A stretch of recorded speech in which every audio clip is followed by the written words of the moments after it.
دنیا کا ہر عقلمند انسان جو بھی عقل سلیم کا مالک ہے، کائنات پر نظر ڈالنے کے بعد، اس کے نظام کو دیکھنے کے بعد بخوبی یہ اندازہ لگا سکتا ہے اور فیصلہ کر سکتا ہے کہ اس کائنات کا کوئی خالق و مالک ہے، اس کائنات کو ہے کوئی چلانے والا۔ اس کے پورے نظام کو دیکھنے کے بعد ہر ایک یہ فیصلہ کرے گا کہ اس کائنات کا کوئی ایک ذات ہے جو اس کائنات کو چلا رہی ہے اس مرتب نظام کے تحت۔ وہ ذات، اس ذات کو جس نام سے بھی یاد کیا جائے، بہرحال وہ ذات کوئی اکیلی ذات ہے، کیونکہ اللہ کا قرآن کہتا ہے قُلْ فِيهِمَا آلِهَةٌ إِلَّا اللَّهُ لَفَسَدَتَا۔ اگر اس کائنات میں ایک سے زائد، اس کائنات کو چلانے والی ذات ایک سے زائد ہوتی تو پھر اس کائنات میں فساد ہو جاتا، اختلاف ہو جاتا، اور یہ کائنات، یہ دنیا اور دنیا کا یہ نظام باقی نہ رہتا۔ دنیا کا اس نظام کا اس طرح سے باقی رہنا اور چلنا یہ بتاتا ہے کہ ایک ہی ذات ہے۔ اب اس ذات کو اللہ کہیں، اس ذات کو خدا کہیں، اس ذات کو یزداں کہیں یا اس ذات کو کسی اور نام سے یاد کریں، وہ بہرحال ایک اللہ کی ذات ہے جو اس کائنات کے نظام کو چلا رہی ہے۔ اور انسان یہ بھی سوچ سکتا ہے کہ جب اس کائنات کا نظام اتنا مرتب چل رہا ہے، سورج کا وقت پر نکلنا اور وقت پر غروب ہونا، غلے کا نکلنا اور بارش کا نظام سے ہونا، اور موسم کا وقت پر موسم کا بدل جانا، یہ سارا نظام جو بدلنے والی ذات ہے اسی نے انسان کو بنایا ہے، تو یہ انسان بے مقصد بنایا نہیں ہوگا، کسی مقصد کے تحت اس ذات نے اس انسان کو بنایا ہوگا۔ جب اس اللہ نے، اس ذات نے کسی درخت کو بنایا ہے تو مقصد اس کا بنایا ہے کہ اس میں سے پھل نکلے گا جو کوئی مخلوق اس کو استعمال کرے گی۔ کھیت میں جو پودا اگتا ہے، اس پودے کے اگانے کا مقصد اللہ نے بنایا ہے کہ اس میں سے جو غلہ نکلے گا وہ کسی مخلوق کے بھوک کو مٹائے گا۔ زمین کے اندر اللہ تعالیٰ نے پانی کو رکھا ہے، اس پانی کا مقصد اللہ نے بنایا ہے کہ یہ پانی کسی مخلوق کے پیاس کو بجھائے گی۔ ہر چیز کے پیدا کرنے کا جب کوئی نہ کوئی مقصد ہے جسے انسان سمجھتا ہے، تو انسان کو یہ بھی سمجھنا چاہیے کہ ہمیں اللہ نے بنایا ہے تو ہماری بھی تخلیق کا، ہمارے بھی پیدا کرنے کا کوئی مقصد ہوگا، بے مقصد اللہ نے نہیں بنایا ہے۔ وہ مقصد کیا ہوگا؟ جو بھی دنیا میں کوئی چیز بناتا ہے وہ چاہتا ہے کہ ہماری بنائی ہوئی چیز ہمارے نظام اور ہمارے سوچ کے مطابق چلے۔ اگر ہم ایک عمارت تعمیر کرتے ہیں تو ہمارا مقصد ہوتا ہے کہ اس عمارت کی تعمیر ہماری منشا اور ہمارے کہنے کے مطابق ہو۔ اگر کوئی مشین بنانے والا کوئی مشین بناتا ہے تو بنانے والا اور اس کو وجود میں لانے والا، اس کی تمنا اور اس کا مقصد یہی ہوتا ہے کہ ہماری خواہش کے مطابق، ہماری چاہت کے مطابق جس مقصد سے میں نے بنایا ہے اسی مقصد میں یہ استعمال ہو۔ تو اللہ نے ہمیں اور آپ کو پیدا کیا ہے، اللہ کا مقصد بھی یہی ہے کہ انسان ہماری مرضی، ہمارے منشا، ہماری خواہش کے مطابق اس کائنات میں زندگی گزارے۔ بے مقصد اللہ تعالیٰ نے نہیں بنایا ہے۔ اب اللہ کی مرضی انسان کو کیسے معلوم ہوگی کہ اللہ کی مرضی کیا ہے، اللہ کی ناراضگی کیا ہے، اللہ کی رضا کیا ہے، اللہ کی خوشنودی کیا ہے، کس چیز سے اللہ راضی ہوتا ہے، کس چیز سے اللہ ناراض ہوتا ہے، کون سی چیز اللہ کو پسند ہے، کون سی چیز اللہ کو پسند نہیں ہے، اس کو بتلانے کے لیے اللہ تبارک و تعالیٰ نے انبیاء علیہم الصلاۃ کا سلسلہ جاری فرمایا ہے۔ سب سے پہلے آدم علیہ السلام اور سب سے آخر میں محمد مصطفیٰ صلی اللہ علیہ وسلم اس کائنات میں آئے۔ آدم علیہ السلام سے لے کر آخری پیغمبر صلی اللہ علیہ وسلم تک جتنے نبی اور پیغمبر آئے، سب اللہ کی رضا اور ناراضگی کو بتانے کے لیے، سب نیکی اور شر کو بتانے کے لیے، خیر اور برائی کو بتلانے کے لیے آئے، تاکہ انسان تمیز کر سکے نور کیا ہے، ظلمت کیا ہے، ایمان کیا ہے، کفر کیا ہے، شرک کیا ہے، توحید کیا ہے، نیکی کیا ہے، برائی کیا ہے، اور خیر کیا ہے، شر کیا ہے، انسان اس میں تمیز کر سکے۔ اس تمیز کو بتلانے کے لیے انبیاء علیہم السلام آئے۔ انہوں نے اس میں فرق بتایا کہ شرک کیا ہوتا ہے، توحید کیا ہوتی ہے، کفر کیا ہوتا ہے، ایمان کیا ہوتا ہے، نیکی کیا ہوتی ہے، بدی کیا ہوتی ہے، خیر کیا ہوتا ہے، شر کیا ہوتا ہے۔ اس کو تفصیل سے انبیاء علیہم السلام نے سمجھایا۔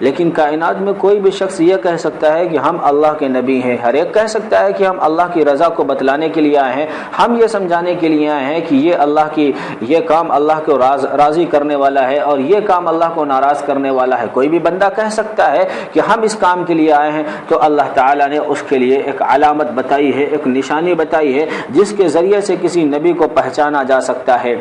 وہ اس نشانی کو، اس علامت کو دلیل کہتے ہیں۔ جو بھی اس دنیا میں نبی آیا ہے تو نبی کی نبوت پر کوئی دلیل ہوتی ہے، نبی کی نبوت پر کوئی علامت ہوتی ہے۔ نبی کو اللہ تبارک و تعالیٰ کوئی ایسی چیز عطا فرماتے ہیں جس کے ذریعے سے نبی کا نبی ہونا، پیغمبر کا پیغمبر ہونا، رسول کا رسول ہونا اور یہ پتہ چلنا کہ واقعی یہ اللہ کا قاصد ہے، اللہ کا فرشتادہ ہے، اللہ کا پیغمبر ہے، اللہ کا پیامبر ہے، اللہ کے پیغام کو امت تک پہنچانے والا ہے۔ اس کے لیے کوئی چیز اللہ دیتا ہے، جو چیز دیتا ہے اسے معجزہ کہتے ہیں، اسے معجزہ کہتے ہیں۔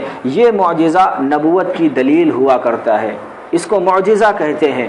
معجزہ کا مطلب اللہ نبی کو ایسی چیز عطا کرتا ہے، ایسا کوئی کام نبی سے کرواتا ہے، ایسا کوئی کام نبی کے ذریعے سے ہوتا ہے جو کام جس کام کا مقابلہ کرنے سے اس کی امت اور نبی کے علاوہ ہر ایک عاجز ہوا کرتا ہے، اس کا مقابلہ نہیں کر سکتا۔ مثال کے طور پر حضرت موسیٰ علیہ السلام اس دنیا میں آئے، آج سے تقریباً 3,2500 سال پہلے موسیٰ علیہ السلام اللہ نے انہیں معجزہ دیا جو ان کی نبوت کی دلیل تھا۔ وہ معجزہ کیا تھا، موسیٰ علیہ السلام لاٹھی کو پھینکتے وہ سانپ بن جایا کرتا۔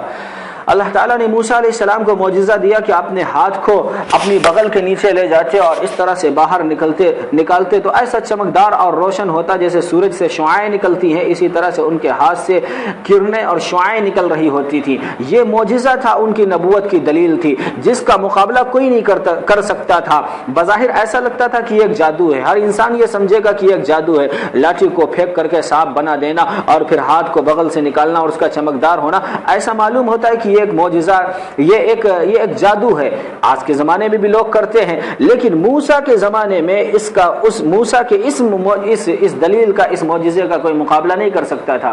چنانچہ فرعون نے تمام جادوگروں کو بلایا تھا اور موسیٰ علیہ السلام سے مقابلہ کرایا تھا۔ تمام جادوگر موسیٰ علیہ السلام کے اس معجزے کے سامنے فیل ہو گئے تھے، کیونکہ جو جادو ہوتا ہے وہ انسان کا اپنے اختیار سے کام کرتا ہے، لیکن جو معجزہ ہوتا ہے یہ اللہ کی طرف سے ہوتا ہے۔ جو معجزہ ہوتا ہے یہ اللہ کی طرف سے ہوتا ہے۔ معجزہ دیکھنے میں تو ایک ایسا معلوم ہوگا کہ یہ کام کوئی دوسرا کر سکتا ہے، کوئی معجزہ ایسا بھی ہوتا ہے جس سے معلوم ہوتا ہے کہ یہ کوئی کام دوسرا بھی کر سکتا ہے، جیسے لاٹھی کو پھینک کر سانپ بنانا معلوم ہوتا ہے کہ جادوگر بھی کر سکتا ہے، لیکن اس نبی کے زمانے میں اس نبی کا اس بارے میں کوئی مقابلہ نہیں کر سکتا۔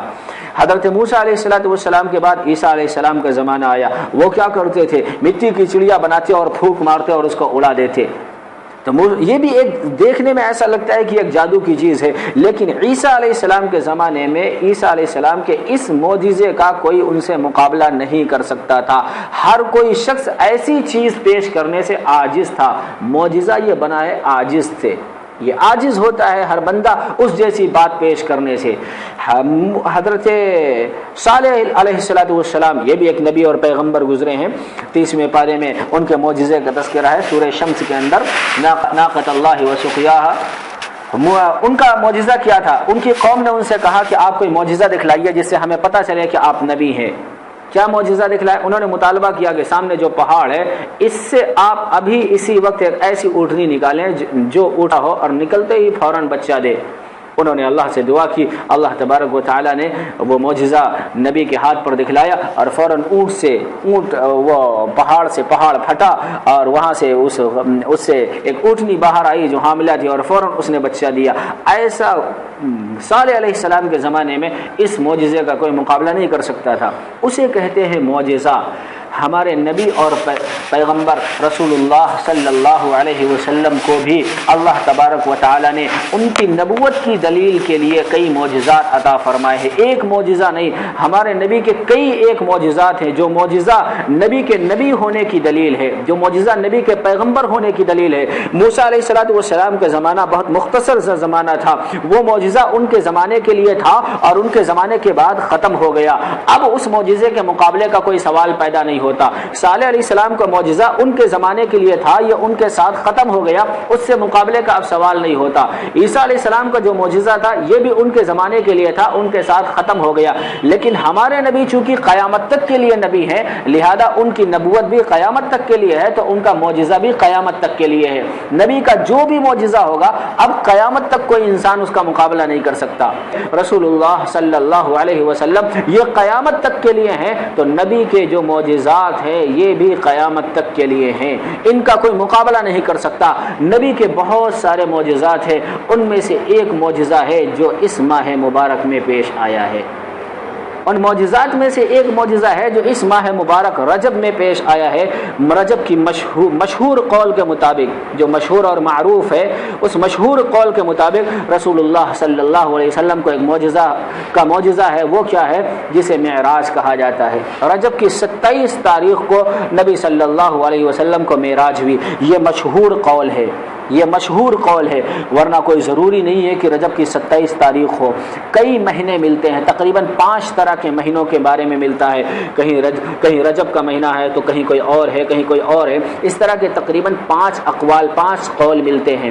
اسی طرح سے سن کون سا تھا، سال کون سا تھا، اس کے بارے میں تقریباً 10 قول ملتے ہیں۔ یعنی نبی کی کتنی عمر تھی جب نبی کو یہ معجزہ ملا؟ کسی کتاب میں کسی جگہ پر ملے گا کہ 45 سال، کسی میں ملے گا 50 سال، کسی میں ملے گا 51 سال، کسی میں ملے گا 52 سال، کسی میں ملے گا 52 سال 2 ماہ، کسی میں ملے گا 51 سال 8 ماہ۔ اس طرح سے تقریباً 10 طرح کے اقوال ملتے ہیں، الگ الگ سن ملتا ہے۔ اسی طرح سے تاریخ بھی، مہینہ بھی الگ الگ ملتا ہے، 5 طرح کے مہینے ملتے ہیں، اور اسی طرح سے تاریخ بھی، دن بھی الگ الگ ملتا ہے، دن 3 طرح کا ملتا ہے۔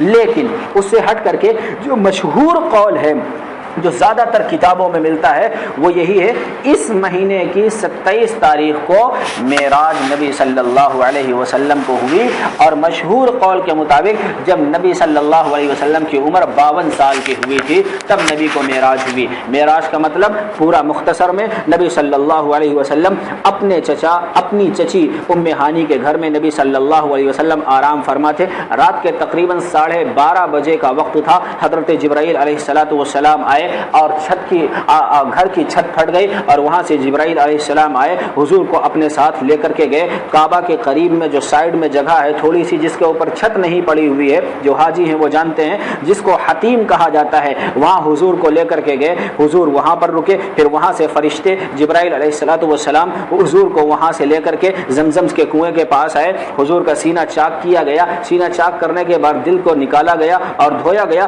پھر حضور صلی اللہ علیہ وسلم ایک سواری کے اوپر سوار ہوئے، جس سواری کا نام براق تھا، جو سواری گدھے سے تھوڑی سی اونچی اور کھچر سے تھوڑی سی نیچی تھی، اس سواری کے اوپر حضور سوار ہوئے۔ جبرائیل علیہ السلام نے لگام پکڑی، اور وہ سواری اتنی تیز چلتی تھی کہ جہاں نگاہ پڑتی تھی اس سواری کا قدم وہاں پڑتا تھا۔ حضور مکے سے چلے مدینے میں آئے، جبرائیل علیہ السلام نے حضور سے فرمایا 2 رکعت نماز ادا کرو۔ حضور نے 2 رکعت نماز مدینے میں ادا فرمائی۔ وہاں سے حضور چلے مدین پہنچے۔ مدین یہ کون سی جگہ ہے؟ جہاں شعیب علیہ السلام کو نبی بنا کر بھیجا گیا تھا۔ وہاں پر پہنچے، حضور نے فرمایا 2 رکعت نماز ادا کرو۔ جبرائیل نے کہا، حضور نے 2 رکعت نماز ادا فرمائی۔ مدین سے چلے طور سینا پہنچے۔ طور سینا یہ کون سی جگہ ہے؟ جہاں پر موسیٰ علیہ السلام اللہ سے بات کرتے تھے۔ وہاں پہنچے، جبرائیل نے کہا 2 رکعت نماز ادا کرو۔ موسیٰ، اللہ کے نبی نے 2 رکعت نماز ادا فرمائی۔ وہاں سے جبرائیل لے کر کے چلے بیت اللحم پہنچے۔ بیت اللحم یہ ایک جگہ ہے جہاں عیسیٰ علیہ السلام پیدا ہوئے تھے۔ حضور سے جبرائیل نے کہا 2 رکعت نماز ادا کرو. انہوں نے 2 رکعت نماز ادا فرمائی. وہاں سے چلے بیت المقدس آئے. تمام انبیاء علیہ السلام یہاں جمع تھے, نماز ادا فرما رہے تھے. حضور پہنچے, وہ لوگ اپنی نمازوں سے فارغ ہوئے.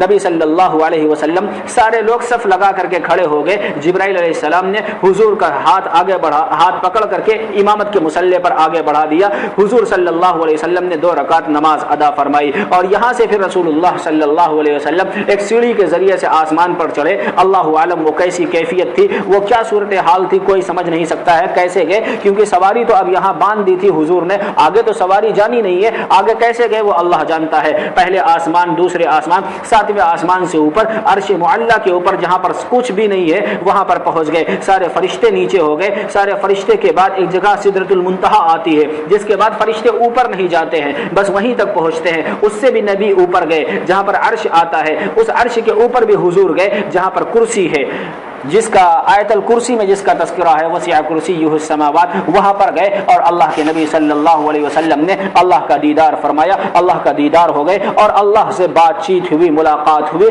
اور اللہ کے نبی اور اللہ کے درمیان بات چیت ہوئی. کیا بات چیت ہوئی؟ اللہ کے نبی جب حضور اللہ سے ملاقات کی اور دیکھا, اللہ کے نبی نے فرمایا اللہ تعالیٰ سے التحیات للہ والصلوات والطیبات, یہ اللہ کے نبی نے فرمایا. تو ادھر سے اللہ تعالیٰ نے جواب دیا السلام علیکم ایھا النبی ورحمۃ اللہ وبرکاتہ, یہ اللہ نے جواب دیا. تو نبی نے فرمایا السلام علینا وعلی عباد اللہ الصالحین, یہ نبی نے جواب دیا.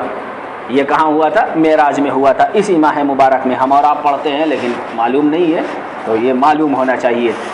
یہ وہاں جا کر کے بات چیت ہوئی. حضور صلی اللہ علیہ وسلم کو اسی معراج کے اندر, اسی معراج میں سورۃ البقرہ کی آخری آیتیں عطا کی گئیں. سورۃ البقرہ کی جو آخری 3 آیتیں للہ ما فی السماوات و ما فی الارض, یہ جو آخری 3 آیتیں ہیں, یہ آخری 3 آیت سورۃ البقرہ کی معراج میں عطا کی گئی. یہ ایک تحفہ تھا. اللہ کے نبی فرماتے ہیں کہ یہ جو پورا قرآن ہے, اس پورے قرآن میں 2 چیزیں, ایک تو سورۃ الفاتحہ ہے, دوسرے جو سورہ بقرہ کے آخر کی جو آیتیں ہیں, یہ دونوں نور ہیں جو اس نبی کو عطا کیے گئے ہیں. اس نبی سے پہلے کسی نبی کو عطا نہیں کیے گئے, یہ معراج میں عطا کیے گئے تھے. معراج میں گویا وعدہ کیا گیا تھا, جب حضور معراج سے واپس آ گئے تھے تو پھر جبرائیل علیہ السلام کے ذریعے سے یہ دونوں چیزیں عطا کی گئی تھیں. سورۃ الفاتحہ ایک ایسی سورت ہے جو 2 مرتبہ نازل ہوئی ہے. سورۃ الفاتحہ ایک ایسی سورت ہے جو 2 مرتبہ نازل ہوئی. قرآن کی اور صورتیں تو 1 مرتبہ نازل ہوئی ہیں, لیکن سورۃ الفاتحہ کے بارے میں بعض مفسرین لکھتے ہیں کہ 2 مرتبہ نازل ہوئی. 1 مرتبہ مکہ مکرمہ میں ہجرت سے پہلے نازل ہوئی, اور 1 مرتبہ حضور مکے سے چلے گئے, مدینہ منورہ پہنچے تو مدینے میں نازل ہوئی ہے. لہذا یہ سورت مکیہ بھی ہے اور یہ سورت مدنیہ بھی ہے. اس سورت کو مکی سورت بھی کہہ سکتے ہیں, اس سورت کو مدنی سورت بھی کہہ سکتے ہیں. تمام سورتوں کے اوپر لکھا ہوا ہوتا ہے نا سورت مکیہ, سورت مدنیہ, تو جو ہجرت سے پہلے نازل ہوئی ان کو مکی کہا جاتا ہے, جو ہجرت کے بعد نازل ہوئی ان کو مدنی سورت کہا جاتا ہے.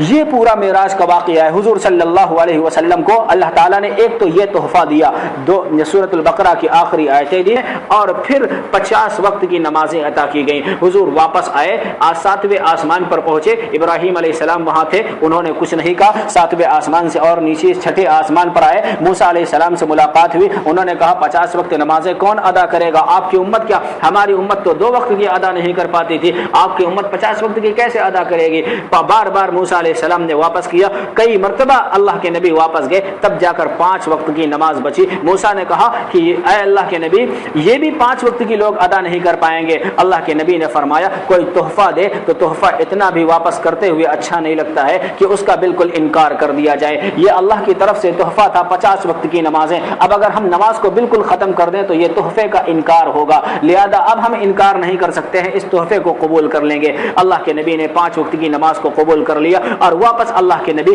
پھر اپنے اسی بستر پر اسی ام ہانی کے گھر میں آئے. جب اللہ کے نبی واپس آئے تھے, جب گئے تھے, یہاں سے روایتوں میں آتا ہے جب اللہ کے نبی گئے تھے اور واپس آئے ہیں تو اسی طرح سے ابھی تک بستر میں گرمی موجود تھی. اتنے کم وقت میں اللہ کے نبی اتنا لمبا سفر طے کر کے آئے ہیں. اتنے کم وقت میں آپ بستر سے اٹھیں اور فوراً بستر پر جائیں تو بستر کی گرمی اور حرارت ختم ہو جاتی ہے. گرمی کا موسم نہ ہو اگر تو بستر کی گرمی جو بدن کی وجہ سے ہوتی ہے، جسم کی وجہ سے ہوتی ہے، وہ ختم ہو جایا کرتی ہے۔ اب آپ سوچیں کتنے کم مختصر ترین لمحے میں اللہ کے نبی اتنا لمبا سفر طے کر کے آئے ہیں۔ کیا ہے کوئی کائنات میں قیامت تک جو نبی کے اس معجزے کا مقابلہ کر سکے؟ یہ نبی کا معجزہ ہے۔ اللہ کے نبی واپس آئے، صبح کا وقت ہوا، کفار سے بتایا، مشرکین سے بتایا ہم ایسی اتنا لمبا سفر کر کے آئے ہیں۔ ابو جہل نے کہا کہیں یہ ممکن ہے کہ اتنے مختصر سے وقت میں اتنا لمبا سفر ہو سکے؟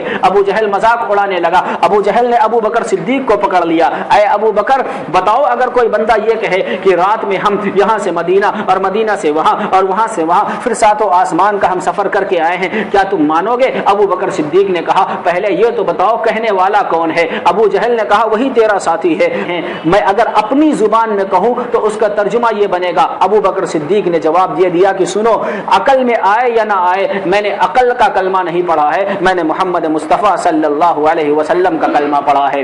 ابو جہل نے کہا کہ عقل میں نہیں آتا ہے، لیکن ابو بکر نے جو جواب دیا اس جواب کو اگر اپنی زبان میں نقل کیا جائے تو وہ جواب یہ بنے گا۔ ابو بکر صدیق نے فرمایا میں نے عقل کا کلمہ نہیں پڑھا ہے، میں نے کلمہ محمد الرسول اللہ کا پڑھا ہے۔ اگر اللہ کے نبی نے بتا دیا بات عقل میں آئے تو بھی ماننی ہے، بات عقل میں نہ آئے تو بھی ماننی ہے۔ یہ ابو بکر صدیق کا جواب تھا۔ بات عقل میں نہیں آ رہی پھر بھی ابو بکر صدیق نے تصدیق کی ہے، اسی وجہ سے ابو بکر صدیق کا لقب صدیق ہے، اسی وجہ سے ابو بکر صدیق کا لقب صدیق ہے۔ صدیق کے معنی ہوتے ہیں تصدیق کرنے والا۔ انہوں نے معراج کی تصدیق کی تھی، ابو بکر صدیق نے تصدیق کی ہے۔ اس کے صدقے میں ان کی بیٹی عائشہ رضی اللہ عنہا کو صدیقہ کہا جاتا ہے۔ باپ صدیق ہیں، بیٹی صدیقہ ہیں، کیونکہ انہوں نے تصدیق کی ہے۔ ابو بکر صدیق ہیں اور ابو بکر کی بیٹی حضرت عائشہ یہ صدیقہ کہلاتی ہیں۔ ہر ایک ابو بکر کہتا ہے، ہر ایک ابو بکر صدیق کہتا ہے، لیکن کوئی ابو بکر کا اصلی نام نہیں جانتا ہے۔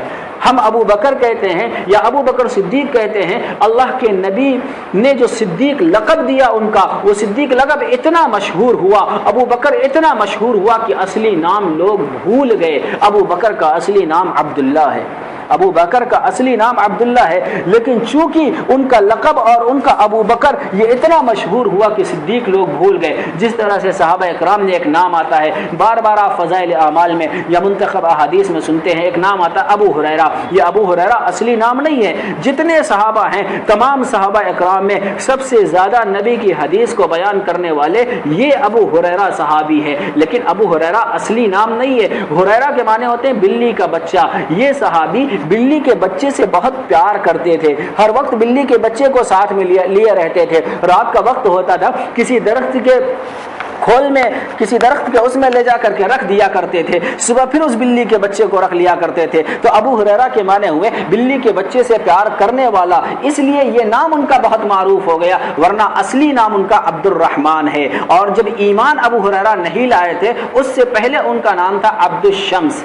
عبد الشمس کے معنی ہوتے ہیں سورج کی پوجا کرنے والا۔ اللہ کے نبی نے فرمایا تم نے اسلام قبول کر لیا ہے، اب تم سورج کی پوجا کرنے والے نہیں، اب تم اللہ اور رحمان کی عبادت کرنے والے ہو، لہذا تمہارا نام عبد الشمس نہیں ہے، اب تمہارا نام عبد الرحمن ہے، یعنی اللہ کی عبادت کرنے والا۔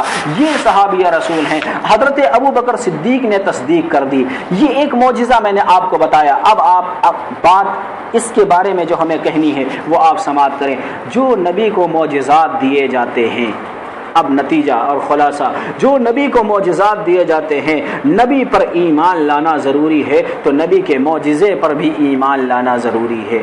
نبی پر ایمان لانا ضروری ہے تو نبی کے معجزے پر ایمان لانا بھی ضروری ہے۔ جو نبی کی نبوت کا انکار کرے وہ کافر ہے، اور جو نبی کے معجزے کا انکار کرے وہ سنی نہیں ہے۔ جو نبی کی نبوت کا انکار کرے وہ کافر ہے، اور جو نبی کے معجزے کا انکار کرے وہ سنی نہیں ہے۔ تو جو نبی کی نبوت کا انکار کرنے والا ہوگا وہ مسلمان نہیں ہے، جو نبی کے معجزے کا انکار کرنے والا ہوگا وہ سنی نہیں ہے۔ اللہ کے نبی صلی اللہ علیہ وسلم کے اس طرح کے کئی ایک بہت سارے معجزات ہیں۔ جس طرح نبی کی نبوت پر ایمان لانا ضروری ہے، اسی طرح نبی کے معجزے پر بھی ایمان لانا ضروری ہے۔ معجزہ جو اس ماہ مبارک میں پیش آیا تھا اس کی مناسبت سے ہم نے بتایا۔ یہ بات میں نے اس لیے کہی آخر میں ختم کرتے کرتے کہ بعض لوگ کہتے ہیں بات ہماری عقل میں آئے تو مانیں گے، عقل میں نہ آئے تو نہ مانیں گے۔ معجزہ عقل میں آنے والی چیز نہیں ہوتی ہے، تو معجزہ تو عقل میں آنے والی چیز ہوتی ہی نہیں ہے۔ ہم اور آپ یہ سوچتے ہیں دین کی بات وہ مانیں گے جو عقل میں آئے۔ نہیں میرے بھائیوں، دین کی بات عقل میں آئے تو بھی ماننا ہے، دین کی بات عقل میں نہ آئے تو بھی ماننا ہے۔ اس کی ایک مثال آپ لے لیجئے، آپ نماز پڑھتے ہیں، نماز کے لیے وضو کرتے ہیں، وضو کیسے ٹوٹ جاتا ہے؟ آپ کی ریاح خارج ہوئی، آپ کا وضو ٹوٹ گیا۔ آپ استنجا کے لیے گئے تو آپ کا وضو ٹوٹ گیا۔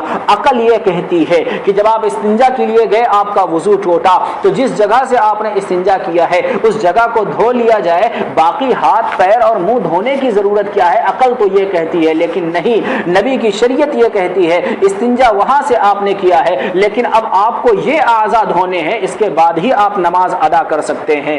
آپ کی ریاح خارج ہوئی، اس کی وجہ سے آپ کا وضو ٹوٹ گیا، عقل تو یہ کہتی ہے کہ اس جگہ کو آپ دھوئیں، شریعت کہتی ہے کہ نہیں، وہ جگہ دھونے کی ضرورت ہی نہیں ہے، آپ کو نماز پڑھنے کے لیے یہ اعضاء دھونے پڑیں گے۔ آپ سردی کا موسم ہو، سردی کے موسم میں چمڑے کے موزے پہنے ہوئے ہوں، جو آدمی مقیم ہوتا ہے اپنے گھر میں، اپنے گھر پر، اپنے گاؤں میں ہوتا ہے، کچھ 5 نمازوں کے لیے وہ موزہ پہن سکتا ہے، اس کے اوپر مسح کر سکتا ہے، اور جو مسافر ہو وہ 3 دن اور 3 رات اس کے اوپر مسح کر سکتا ہے۔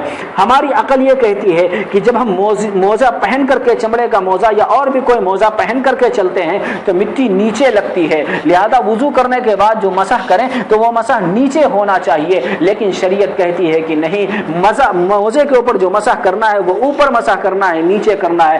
معلوم یہ ہوا میرے بھائیوں، بات عقل میں آئے تو بھی ماننی ہے، بات عقل میں نہ آئے تو بھی ماننی ہے۔ ابو بکر صدیق نے اسی وجہ سے تو ابو جہل سے پوچھا تھا بتاؤ کہنے والا کون ہے؟ ابو جہل نے جیسے ہی بتایا تیرا ساتھی محمد ہے، ابو بکر صدیق نے فرمایا اپنی زبان میں جسے کہتے ہیں کہ میں نے عقل کلمہ نہیں پڑھا ہے، میں نے محمد مصطفیٰ صلی اللہ علیہ وسلم کا کلمہ پڑھا ہے۔ اللہ سے دعا فرمائیں اللہ ہمیں نبی کی نبوت پر بھی ایمان لانے والا بنائے، اور نبوت کی جو دلائل ہوتے ہیں یعنی معجزات ان پر بھی ایمان لانے والا بنائے۔ موقع بہرحال اللہ سے دعا فرمائیں اللہ ہمیں گمراہی سے بچائے، ایمان پر قائم رکھے، صحیح عقیدے پر، صحیح عمل پر قائم رکھے۔ اللہ ہمیں اور آپ کو عمل کی توفیق عطا فرمائے۔ سبحان اللہ و بحمدہ، سبحانک اللہم و بحمدک، ونشہد ان لا الہ الا انت، ونستغفرک ونتوب الیک۔ سبحان ربک رب العزة عما یصفون، وسلام علی المرسلین، والحمد للہ رب العالمین۔